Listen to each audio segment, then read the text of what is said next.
Hola, buenos días o buenas tardes o buenas noches para cuando me escuchen. Vamos a desarrollar hoy la tercera cápsula informativa. Voy a hablar de moquillo canino o distemper. Estoy recibiendo muchas consultas, tanto de pacientes como de colegas, que mencionan que en algunos lugares puntualmente hay brotes e incluso hay animales enfermos vacunados. Bueno, trataremos de aportar un poquito de claridad a este tema. Vamos a compartir una pequeña presentación. El tema del moquillo canino es una enfermedad muy conocida, ya desde la década del 50, que aparecen las primeras vacunas. Eh, Creo que es un virus complejo que puede ingresar tanto a linfocitos como a células epiteliales como a células nerviosas, y eso lo vuelve puntualmente un virus de difícil manejo, ¿no? Es un virus ARN, morbillivirus, que codifica unas pocas proteínas. El virus es un virus chiquitito, de 8 proteínas, eso lo hace poco resistente en el ambiente, pero vamos a ver cómo desarrolló distintas estrategias biológicas para ser altamente difusible. Eh, Como les decía antes, este virus tiene la capacidad o un tropismo epitelial, linfóide y nervioso, por eso se dice que es un virus pantrópico. Vamos a ver que afecta a muchas células del organismo, a distintos tejidos. Es una enfermedad subaguda que puede afectar a caninos van a ver muchos animales silvestres. Eh, Afecta a grandes felinos, pero no afecta a los gatos domésticos, ¿no? Eso es bueno tenerlo en cuenta para no generar confusión. Se transmite ya sea por contacto directo entre infectados y animales susceptibles, o por exposición a aerosoles. Hay microgotas que pueden viajar en el aire e infectar a otros animales, o por secreciones y excreciones provenientes de perros infectados. Algo complejo para la difusión de este virus es que el virus en perros enfermos que han superado la infección, alguna bibliografía dice que pueden seguir siendo eliminados por el transcurso de 3 meses, ¿no? Eso es interesante tener en cuenta donde haya poblaciones, pienso en refugios, pienso en criaderos, donde los animales que incluso han salido de la infección, que han superado la enfermedad, deberían de alguna manera considerarse por el manejo eh, de bioseguridad. Lo que creo que es importantísimo en esta instancia es recalcar que esta enfermedad en gran medida se previene vacunando, ¿no? Empezar a vacunar a los cachorros desde chiquitos y revacunar anualmente porque los perros viejos vuelven a ser susceptibles de moquillo. Como les decía, se afecta al perro doméstico, a cánidos salvajes como lobos, zorros, mapaches, quincajús, que descubrí que era, pandas rojos, puede afectar a osos negros, al panda gigante, hurones, bisones, donde generalmente es mortal la infección de moquillo, civetas, jinetas, hienas, los grandes felinos como leones y tigres, ¿no? Y han descrito un virus de moquillo para las focas. O sea, vean la difusión que tiene este virus a lo largo de la fauna silvestre. Y eso también es un punto a tener en cuenta en todo lo que es la cadena epidemiológica. ¿Qué diagnósticos disponemos hoy en veterinaria? Se pueden hacer citologías para encontrar cuerpos de inclusión, una tinción de hematoxilina y eosina. Hay casetitos, las inmunocromatografías tipo Levates, que es una ELISA en fase sólida para la detección del antígeno. Es interesante tener en cuenta que se deben realizar en las primeras 3 semanas de infección, después nos pueden dar falsos negativos. La citología para la identificación de cuerpos de inclusión, que se puede hacer en hisopados de tonsilas o se puede hacer sobre conjuntiva o saco conjuntival, tiene una sensibilidad baja del 60% aproximadamente. Esto significa que vamos a tener un alto índice de falsos negativos. Pero bueno, son técnicas rápidas que nos pueden orientar, sobre todo en animales no vacunados. En animales vacunados vamos a tener que tomarlo con cautela. Lo mismo pasa si algún laboratorio nos ofrece técnicas de ELISA, ya en fase líquida para la detección de anticuerpos. La detección de anticuerpos en un animal no vacunado es diagnóstica, no así en animales vacunados, ¿no? Donde es muy difícil discriminar anticuerpos vacunales de anticuerpos infecciosos. La técnica de oro sería una transcriptasa reversa de una reacción en cadena de polimerasa, un RT-PCR, donde tenemos mayor sensibilidad, donde podemos encontrar unas pocas fenocopias circulando en sangre, y son técnicas que hoy están disponibles. Pueden demorar un poco en lo que es la ejecución, pero tendríamos diagnósticos de certeza. La enfermedad se dice que es bifásica porque hay un cuadro agudo y hay un cuadro subagudo crónico. El cuadro agudo básicamente tiene tres cuadros claramente delimitados. El dermatológico, donde hay pápulas, pústulas en la panza, hiperkeratosis de los pulpejos. Un cuadro respiratorio con conjuntivitis, rinitis, traqueitis, bronquitis, neumonía posteriormente. O un cuadro gastroentérico donde puede haber vómitos y diarrea. Este cuadro, esta fase aguda, pareciera que enferma a nuestros cachorros básicamente, y en algún momento con el manejo clínico, un cuadro muy inespecífico, donde se puede dar uno o más de uno simultáneamente o sucesivamente. Por eso esta enfermedad se dice que es subaguda, porque no es que tenga una resolución inmediata.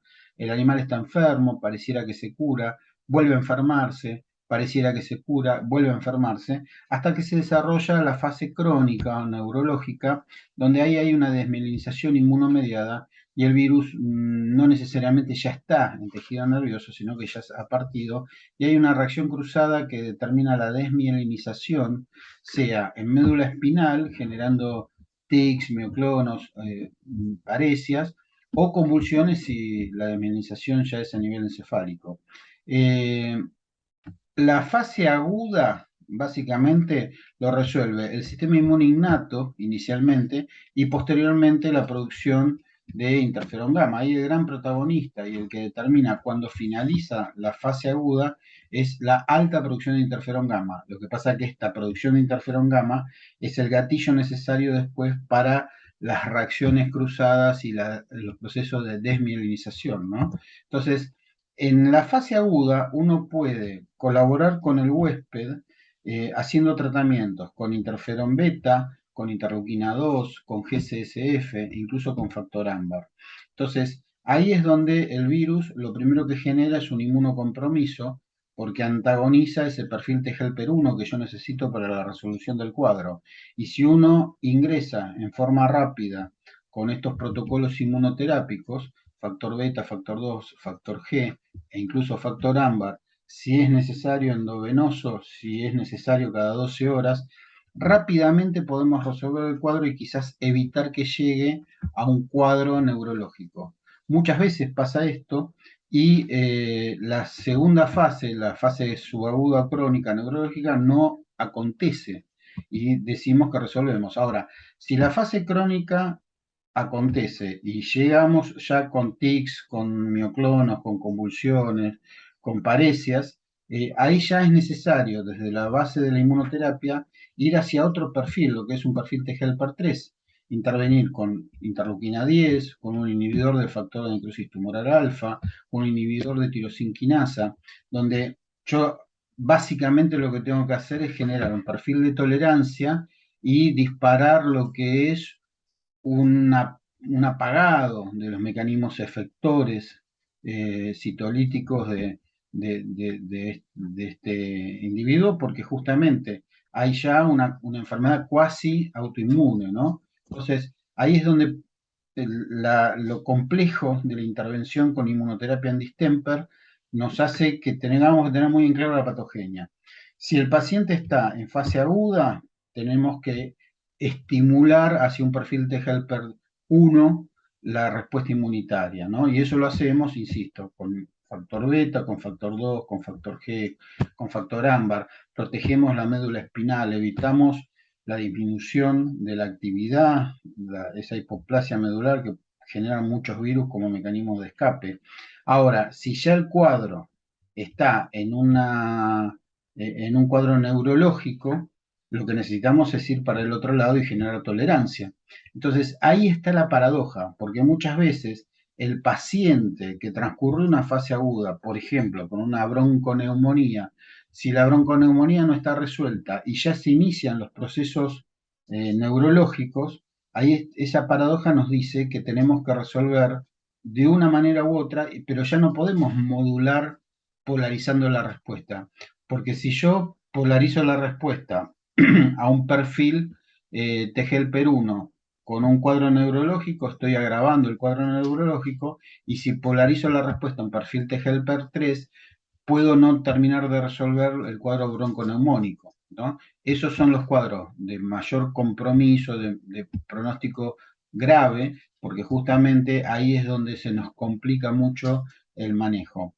Desde ya está decir, como siempre lo aclaramos, todos los protocolos de inmunoterapia son compatibles con protocolos farmacológicos y son necesarios complementarlos, ¿no? O sea, este paciente que está con un cuadro, no sé, bronconeumónico y es necesario hacer una correcta administración de antibióticos y sostenerlo, y si es necesario broncodilatadores, y si es necesario antipiréticos, o sea, tenemos que seguir trabajando y sumando la inmunoterapia para tratar de modular la respuesta que sea apropiada para el huésped. ¿Qué hago básicamente desde lo que es el manejo? Bueno, acá diferenciamos. Una cosa es el cachorro en la camilla, otra cosa es el cachorro en un criadero o en un refugio, ¿no? Entonces, el manejo individual, lo que les decía antes, el manejo farmacológico que requiere el paciente para cada caso, y la inmunoterapia según la fase, ¿no? Si hay una fase aguda resuelta, la modulación a helper 3 puede demandar tiempo, pero tarde o temprano puede llegar a ser reversible en la medida que el impacto no sea muy alto. Es muy parecido el cuadro de desmielinización al cuadro de Guillain-Barré en humanos, donde, bueno, la gente con esta afección está meses, a veces en terapia intensiva, y eso es lo que nos limita el manejo en veterinaria, ¿no? Porque justamente no siempre podemos contener y sostener un paciente que esté sin capacidad de moverse, sin control de esfínteres o con convulsiones permanentes. Entonces es realmente complicado, pero cuadros que no sean tan graves y cuadros que son agarrados a tiempo, muchas veces la modulación a helper 3 nos da una garantía de alcanzar un punto de equilibrio donde podemos aceptar alguna pequeña mioclonía, alguna pequeña alteración, pero un paciente totalmente compatible con bienestar.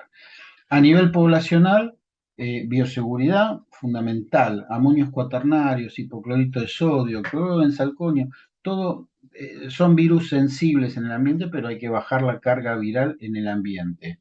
El virus puede circular entre individuos que estén incluso adultos correctamente vacunados, entonces lo que muchas veces sugerimos es, para que el virus no circule, aplicaciones de interferón beta por vía subcutánea cada 72 horas. Eso dificulta la circulación del virus a todos los individuos de esa población que está afectada. Lo único que no ingreso en este protocolo son madres, hembras preñadas. Y después todo lo que sea un esquema preventivo en susceptibles, o sea, si yo tengo un cachorro de camada infectado y los otros están bien, bueno, empezaré con interferón beta cada 24, 48, 72 horas según el criterio, y es fundamental que, bueno, el virus no tenga chances de multiplicarse ampliamente. A eso lo podemos sumar inmunoral como un buen virostático de mucosas, que es el punto de ingreso del virus. Y acá es fundamental tener una buena sanidad previa, ¿no? O sea, manejo del estrés, el tema parásitos, nutrición, básicamente lo que hablamos de bienestar animal. Ya vamos a hacer una cápsula informativa sobre el bienestar animal para explicitar lo que uno dice cuando menciona este concepto.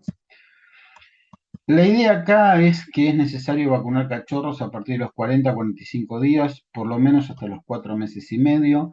Hay algo interesante a nivel racial, se han identificado algunas razas como más susceptibles, se habla de los perros de trineo, Siberian Husky, Malamut, eh, samoyedos, que se ha reportado internacionalmente que son animales más sensibles. Esas razas puntualmente yo extendería su plan de vacunas por lo menos hasta los 6 meses.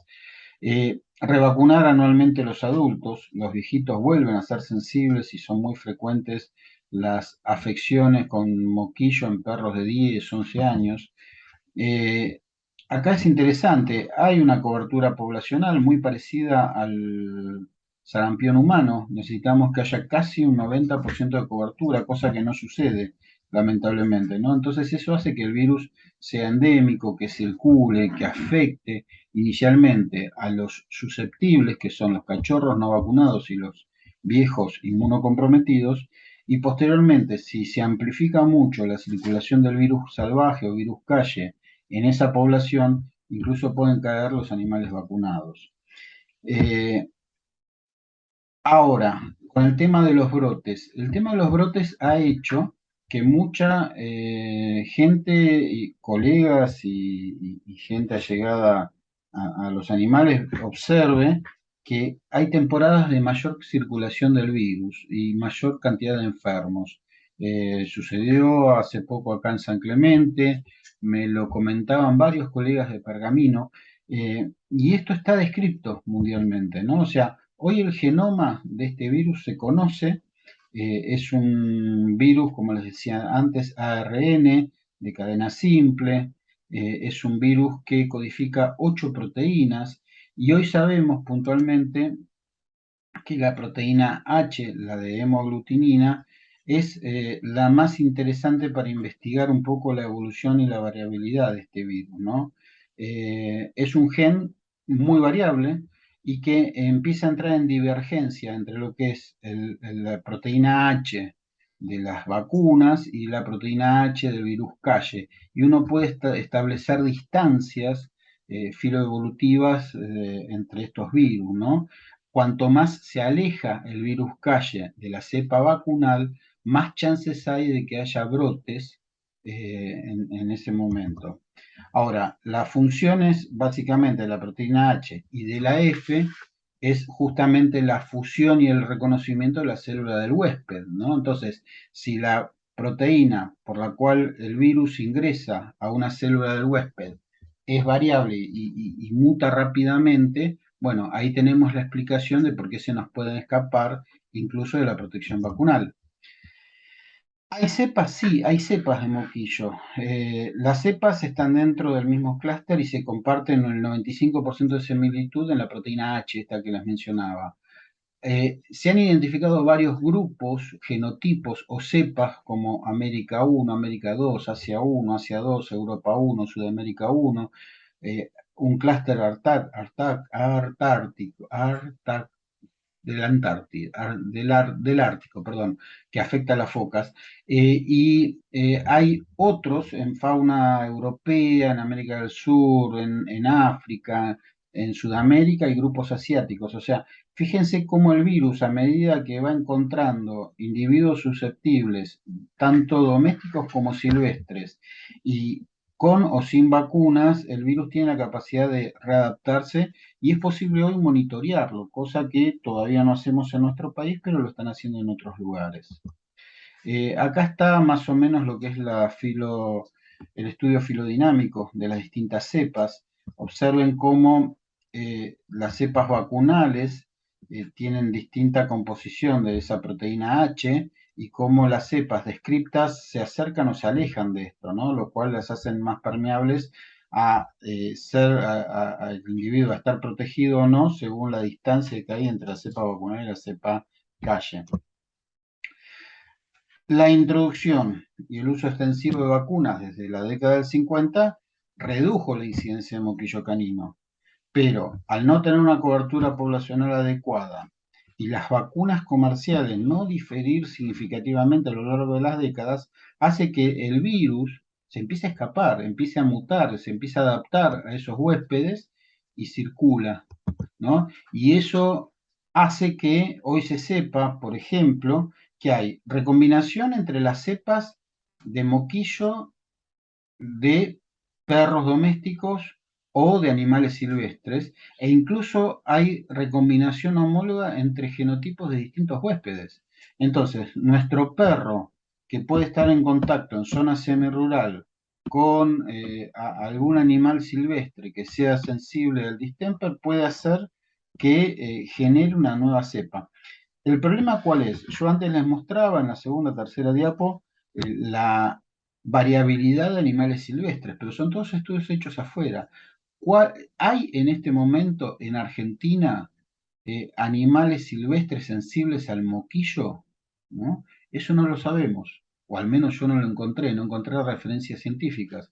Entonces eso hace que el perro en situación de calle, que a lo mejor transitó un moquillo no significativo, no muy virulento, zafó solo porque hubo una intervención veterinaria, pero está en calle, entra en contacto con animales enfermos o que infecte animales silvestres o que un animal silvestre recombine virus con el animal doméstico y ahí aparecen nuevas cepas, ¿no? Entonces ahí es donde me parece que todavía es más lo que no sabemos que lo que sabemos.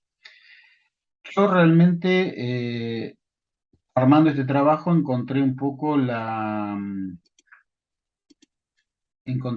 explicación de por qué ocurren estas cepas. Me acuerdo que allá por el principio del año 2000 era muy complejo poder hablar de estos temas con solidez porque no había mucha información. Me sorprendo 20 años después la cantidad de información que hay.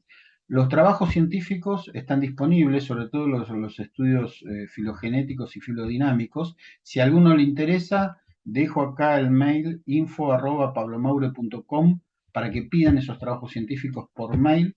Los tengo en la computadora, se los adjunto, son unos PDF. Y si les paso un dato que puede ser muy interesante, aquel que lee inglés lo lee directamente y aquel que no lee inglés copia y pega el título de ese trabajo, lo pone en Google, aparece y hoy hay una traducción inmediata y hay una lectura al castellano que es bastante aceptable, al menos para aproximar conocimientos. Aquellos que me quieran seguir, los invito a seguirme en el canal de YouTube, ponen me gusta, ponen suscripción y nos encontramos en YouTube. Les dejo mi teléfono para la solicitud de turnos virtuales o consultas que quieran hacer los colegas. Tengan paciencia, solo por WhatsApp, no me llamen, el teléfono está estallado. Me encuentran en las redes sociales, CIB Argentina, Pablo Mauri, Inmunología Veterinaria, Instagram y Facebook respectivamente. Yo les quiero agradecer que hayan llegado hasta acá y bueno, espero que esto nos pueda ayudar y servir para algo. Les mando un cálido saludo y bueno, estamos encontrándonos en la próxima cápsula. Un abrazo para todos.